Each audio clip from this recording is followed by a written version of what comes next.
The news in sim racing are strange at the moment. Why? Find out right here, right now. Greetings Rommies and welcome to Rom, the channel sharing the joy of sim racing, and to our regular news roundup, our weekly sim racing news. Welcome to the channel, thanks for stopping by. My name is Serta and I will be your host for this video. If you have any news for us, send us a mail to news@romrom.net. Slow start of the year for sure, but things are taking off, and we don't mean the drama or even dramas, of which we'll tell you later. Who would have thought we'd share an opinion with Max Verstappen?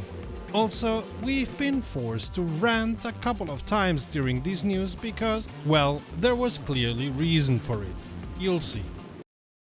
At last, we got some data about the Sim Racing Expo last year. 48 exhibitors from 17 different countries showed their products to 21,400 visitors. Our colleagues and us produced 91 videos which were watched 4.5 million times. Unluckily, we cannot compare to other years as we don't have any information about those and haven't found any information anywhere.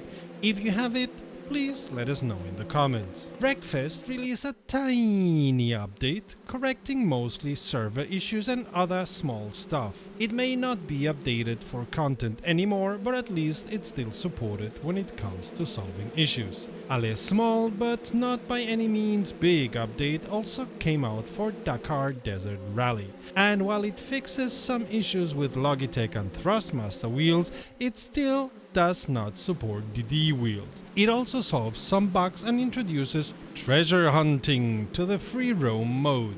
Okay, so some of you may find it quaint that they did that, but really we think they should have put the people working on that, in our opinion, needless feature to work on DD system support. But hey, on the other hand, we're happy they are still working on that game as the player numbers are dwindling fast. An interesting idea from Next Level Racing, a haptic seat cover with 8 different vibration points for immersion during gaming. From what we've heard, it works best with SimHub, as the software Next Level Racing delivers is not quite up to standards yet.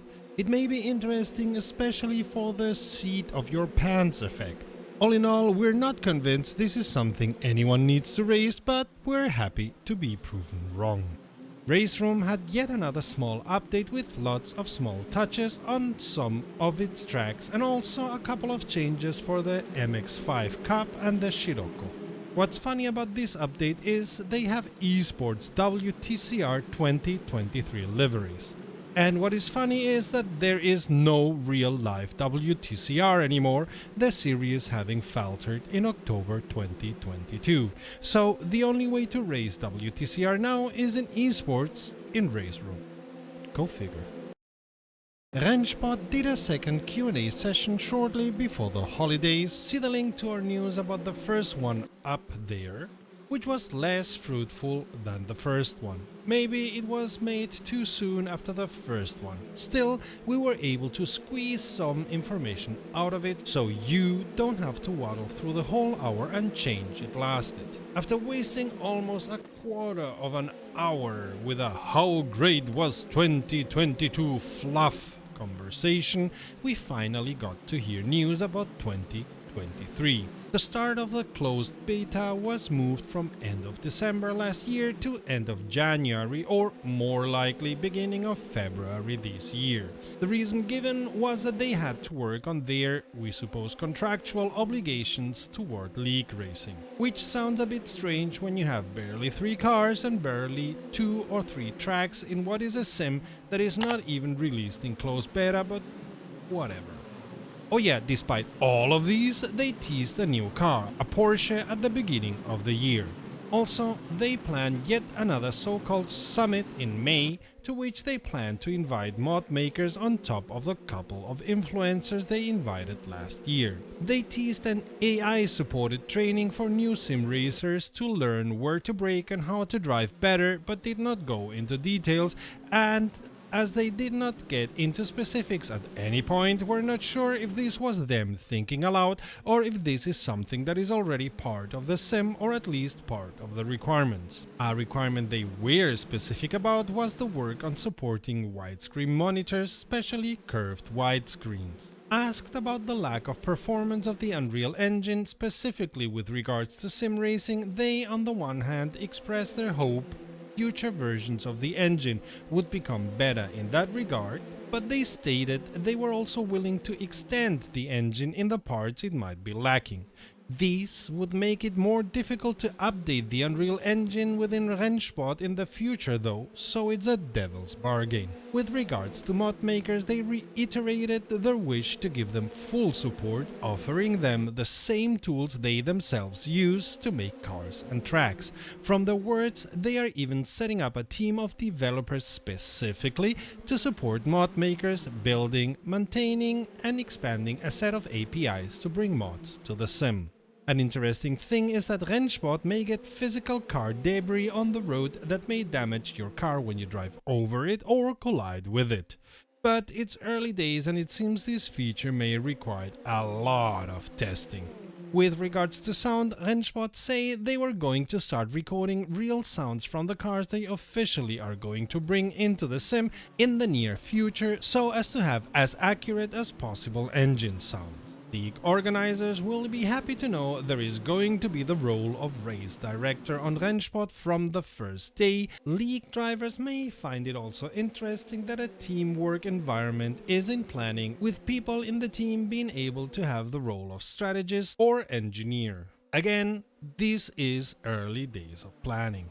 From the answers to the user questions, it became quite clear that Rennsport does not have a clear picture of who or what they want to be. It seems their concept for the sim has not really left the back of an envelope stadium, which does not sit well with us. At this stage of the development, the decision makers at Rennsport should much better know what they are letting the developers build. We are becoming ever more critical of Rennsport and can't still not agree on seeing it like more than vaporware at the moment. Nice words and a cute Instagram maybe works for some of the so-called influencers, but it does not work when you're trying to get people to part with their hard-earned money. Okay, it works if you're Chris Roberts and are still selling people on a game like Star Citizen. We stand corrected, and we are using the term game very generously, we know. Still, we hope it does not work in sim racing, and especially hope Rennsport is not the Star Citizen of sim racing. Frontier Developments have presented a trading update with the turn of the new calendar year to say that the sales of F1 Manager 2022 have been lower than expected. To date, 600,000 copies is no NASCAR 21, but for a game with a Formula 1 license, it may have looked like a golden goose for Frontier that just hasn't come home to roost. Yet, the article continues, "We have already learned a lot from our first F1 Manager launch and we will build the F1 Manager franchise over the coming years." So the F1 Manager goose isn't quite cooked yet, and Frontier are going to continue to work at the engine and performance until they've perfected the formula or Formula 1 gets tired of their intellectual property being used like this, which is unlikely thanks Liberty Media. Here at RomRom, this news was unsurprising. Having covered the frequent and consistent updates in our weekly news, the constant bug fixing made the game feel like a late beta, then a final release, and the player base seems to have made their choice too, with the interest waning significantly since launch in August 2022. Maybe with the 2023 iteration we'll see some improvements in the engine and the formula, pun intended, but only time will tell. The rest of the article speaks about other games released in 2022 performing well as the observation that the December 2022 Steam sale didn't perform as expected across all Frontier games, but this was put down to the macroeconomic environment, which is my new favorite expression. Your favorite developer of park management and space exploration games isn't in trouble though. The company is projecting at worst a £2 million profit with a more more optimistic indication pointing towards £14 million. Frontier Developments isn't going away anytime soon, and neither is F1 Manager. Okay, so now everyone and his monkey wants to do something with sim racing. Therefore, even Cosworth engineers thought they needed to make a sim racing rim called the CCW MK2 Pro Sim Steering Wheel. And they even worked together with SimTech to produce it. Many of the parts used for it come directly from the real-life rim, and the rim seems to be Simocube compatible. Thing is, this pinnacle of engineering can now be pre-ordered at the sound of €7,900 for a rim. You heard that right. This is about 31 Logitech G29s, give or take. You could plaster your walls with Logitech wheels for that money. Just saying. I don't know if, and if yes, what kind of market analysis Cosworth or SimTech did, but we'd say the amount of millionaire sim racers is quite low, because no lowly human would be able to afford this kind of money for a rim.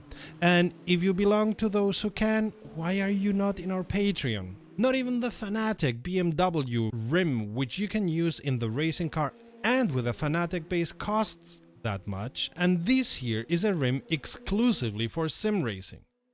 You know, the hype is reaching its peak when there are companies who think it's normal to ask exorbitant prices for the most normal stuff.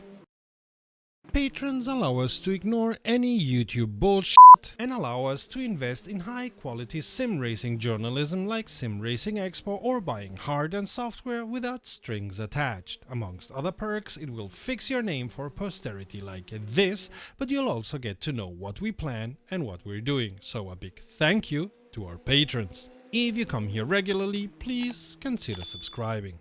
If you were anywhere near the standard YouTubers or in the one or the other sim racing Discord, you could not escape the bombardment of the virtual 24 hours of Le Mans.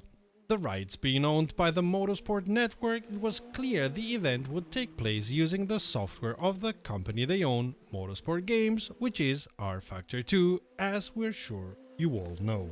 Well, the race started with fanfare and some known names, even of real-life race pilots, and ended in a model catastrophe. As a planned rain phase was going to start, drivers left and right were suddenly kicked to pits by the software, which prompted the organizers to quickly issue a statement blaming an undefined security breach of the two servers they were using for the issues at hand. This is also what a very sparse statement on the Studio 397 site says. Later, some of the organizers said it was a so-called DDoS attack. A DDoS, or Distributed Denial of Service attack, happens when somebody overloads the server or servers with small requests that the server by its very own nature wants to respond to. The requests are so many that the server slows down and cannot distinguish illegitimate requests, in this case the attack, against legitimate requests, in this case the drivers, and the whole system breaks down. Leaving aside if we believe such an attack was the cause of the issues, we don't.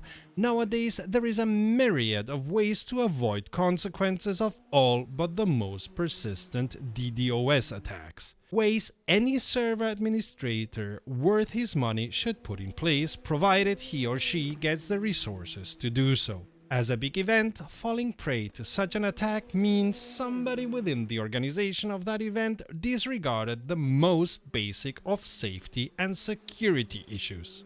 But I have stated we don't believe in the security breach, and that is because it's not the first time this has happened on the virtual Le Mans 24. We all remember what happened in the past. Furthermore, anyone trying to race rFactor 2 against other drivers online knows what a nightmare it is to set up and keep alive an rFactor 2 server, especially if you have a large roster. Kudos to Global Enduro to do so often and so consistently. Now try to do it for 24 hours with multiple driver swaps and then tell the server to let it rain, with 45 cars on track. Yeah, you may have some issues even if nobody even knows the server address. So while there may have been a DDoS attack because some idiots out there think it's cool to attack a server just because they can double click on a script they downloaded from some obscure site, in the case of rFactor 2, you don't really need such an attack to mess things up. In any case, MSG and MSN messed it up royally. Either their software cannot support this kind of event, or they cannot organize this kind of event in a safe technical way using methods against common attacks anyone can find out through their favorite search engine. Or even Wikipedia, for heaven's sake. So, for these ones, we agree with Max Verstappen when he says, Honestly, it's a joke. It's not even, you cannot call this an event, a clown show. and like in a real life clown show, nobody's laughing. You can laugh, you can dance, you can get all the news by checking the playlist to the left or the video to the right. Until next time, save fuel, collect pickup, and we'll see each other on the podium.